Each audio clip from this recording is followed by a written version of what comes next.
most probably I'm guessing the Thursday press conference and the next race will be Max and Lewis. will be Max and Lewis sitting side by side. So it's going to be quite a frosty press conference. Oh my God, that's gonna be quite interesting for sure.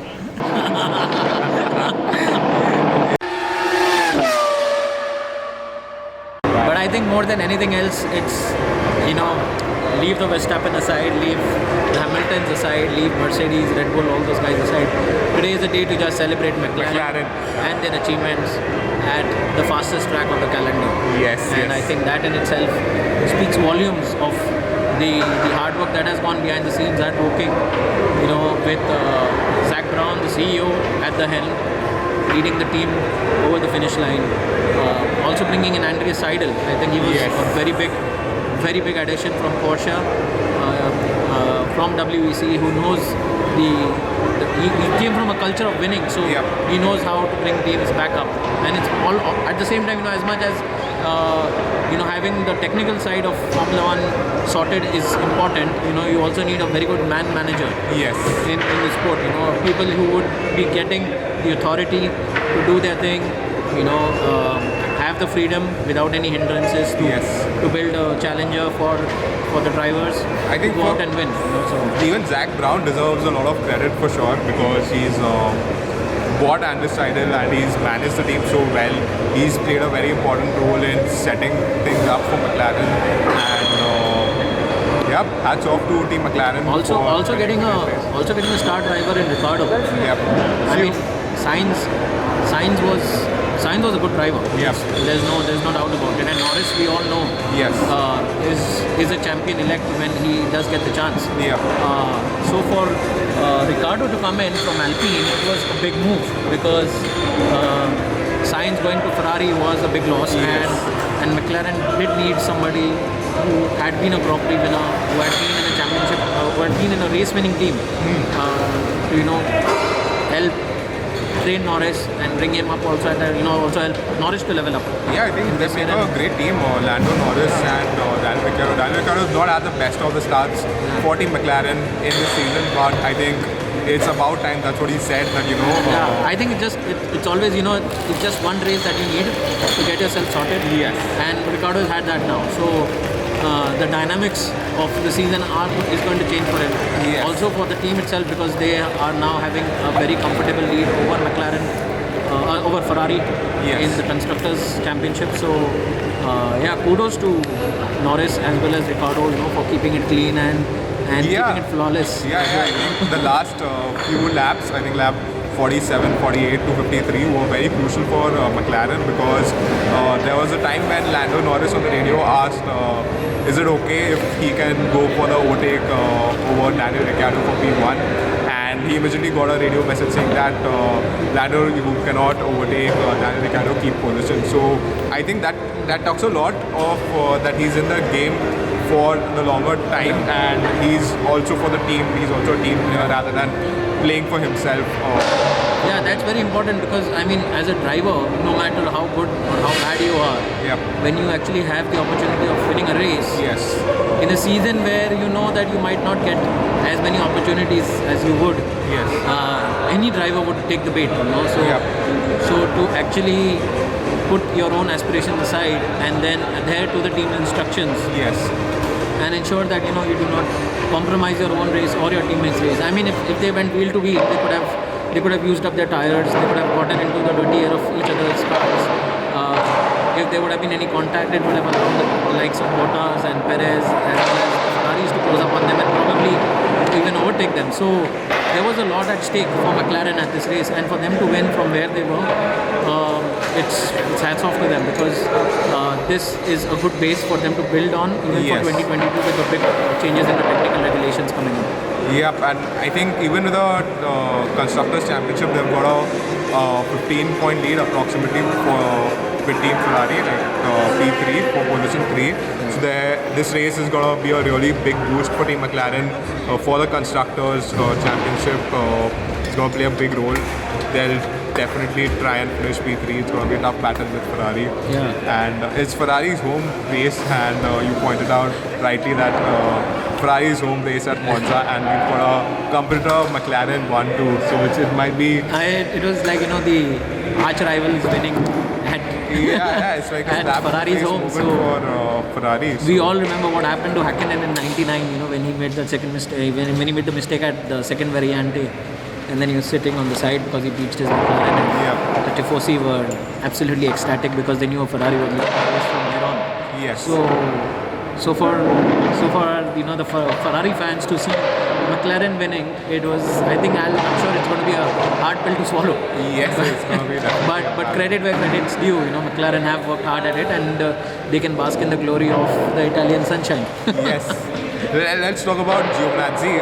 Start of the race, Alfa Romeo team, a very big supporter you are of Alfa Romeo and Kimi Räikkönen. Sad that Kimi Räikkönen is not racing this race. But yeah, what are your thoughts on Alfa Romeo's pace today? Yeah, I mean, with Antonio, he actually got the best qualifying position of this year for with the team P7. It was a good position to be in, but I think he actually got confused with what Leclerc did in front of him, because both missed their braking points into the second variant, and both overshot the first left turn. Okay. And then on corner exit they were actually going over the sausage curbs. Leclerc was able to correct it quicker than Giovinazzi could, and we all know Giovinazzi cut across that chicane and straight into the path of Sainz. So obviously he was fighting for that position, and he would have not been keen on giving up a position to Sainz like that.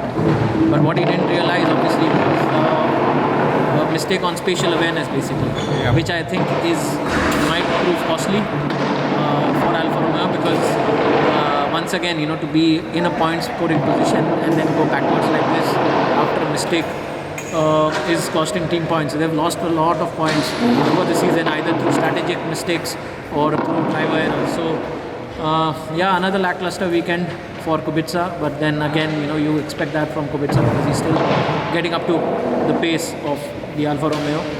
Hopefully we'll have Kimi back next race, and we all know Kimi is a much better driver in race trim. So obviously if we had a Raikkonen instead of a Kubica, I'm sure he would have been in the top 10. But catching the Williams for Alfa Romeo is going to be a very, very big ask. I think it's going to be next to impossible for them to reduce the deficit. Yes, I think Williams already has got a 20-point lead. Yeah, it's too big a lead. And we've got Russell finished P9 today, so that's another strong performance by the Mercedes Brown driver. So 2 points and I think 18-point lead, so 20 points approximately. P7 Williams and P8 Alfa Romeo. It's quite difficult for Alfa Romeo to catch up in the constructors. So now that we have no sound in the race, I think let's recap the incident between Max Verstappen and Lewis Hamilton. I think. What are your thoughts on the incident between Max Verstappen and Lewis Hamilton? Who was at fault, and what repercussions is this incident going to be having in the next race, and how is this going to affect the championship?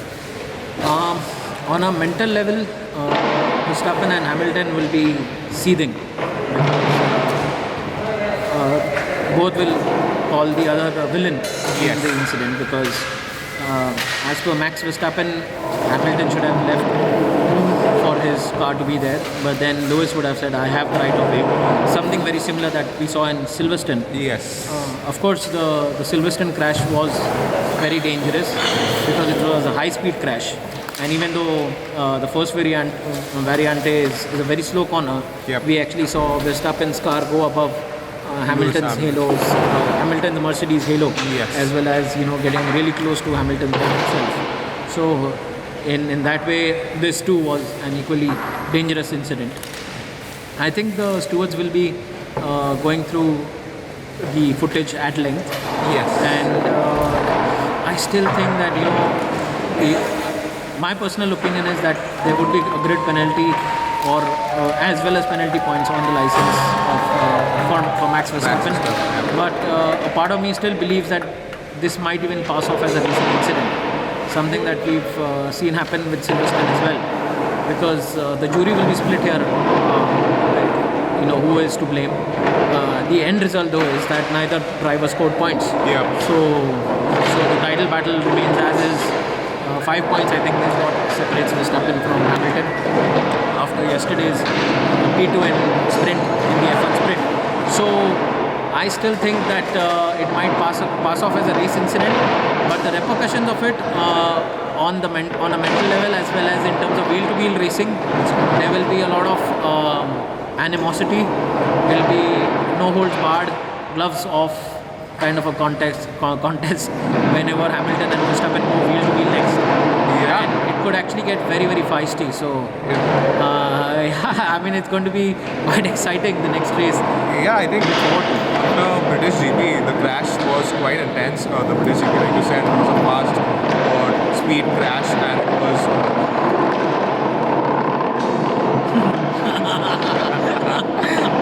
Yeah, so it was a fast speed crash at the British GP between Max Verstappen and Lewis Hamilton. And this one, although a low speed one, it was equally dangerous. Max Verstappen's rear wheel was almost on the top of Lewis Hamilton's halo. And glad that both are alright, and both are off. They didn't score any points in the race, but definitely it's going to affect them mentally a lot, and it's going to be more, like you said, it's going to be even more. The battle between the championship, the drivers' championship, is going to be even more intense now after this crash. I think it just one crash and it's just going to change the entire,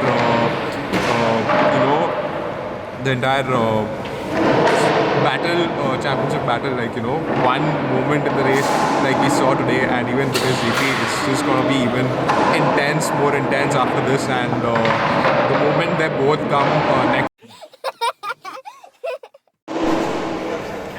So unfortunately the battery is ended on that DSLR. So what we were speaking about is the championship battle is going to get more intense now. Also the media interviews, I think Verstappen kind of downplayed the incident after Silverstone, and he was not too keen on the media just continuously bombarding them with the same questions over and over again. But this time it's going to be very different, because Verstappen will want to have a bigger say what has happened. But then again, we've got a 2-week gap now, so in a way it will die down to some extent. But let's see how the media also handles it, and how the drivers listen to that question. Most probably, I'm guessing the Thursday press conference and the next race will be Max and Lewis. Will be Max and Lewis sitting side by side. So it's going to be quite a frosty press conference. Oh my God, that's gonna be quite interesting for sure. But it was quite an exciting race for sure. It changed that moment, changed the entire outcome of the race. We saw McLaren 1-2, we saw Valtteri Bottas on the podium. A totally unexpected result, I'm pretty sure. And also a bit devastated for Alfa Tauri, because both their drivers were not able to finish the race due to mechanical problems. Sonoda didn't even actually just did one lap, and then he was back into the pit lane. And Gasly too retired after 3 laps. And he had actually won a race last year. So that's a big difference. And thankfully we've had new winners in Monza for the past 2 seasons. So in a way it's becoming a good track to attend. Yeah, but I think 2019. A good race to attend anyway. Yeah, 2019 we had Charles Leclerc. 2020 we got Pierre Gasly. What an epic race win by Pierre Gasly. It was literally mind blowing. And now we've got a different winner again. That's Daniel Ricciardo. A great race, equally exciting than last year for sure. And let's hope for an exciting race. The Russian Grand Prix, that's 1 week later, and fortnightly. Yep. It's a start of the second triple header. Yeah, start of the second triple header. So we've got 1 week's rest, and to just recharge your batteries, and then get equally pumped up for the championship battle between Max Verstappen and Lewis Hamilton. Another high-speed circuit, 2 long DRS zones, 2 long straights. So again, outright power, very important. But then you've got a section which has low speed as well as medium speed corners. So fair bit of challenge in Russia as well. Yep, it's going to be quite interesting. Let's hope for a good battle between Mercedes and Red Bull, and we have quite an exciting battle between them after I think this is by far being the best season in like 4 or 5 years. I think after 2016 between Nico and Lewis Hamilton, I think that was very exciting for sure. The battle went out in the end.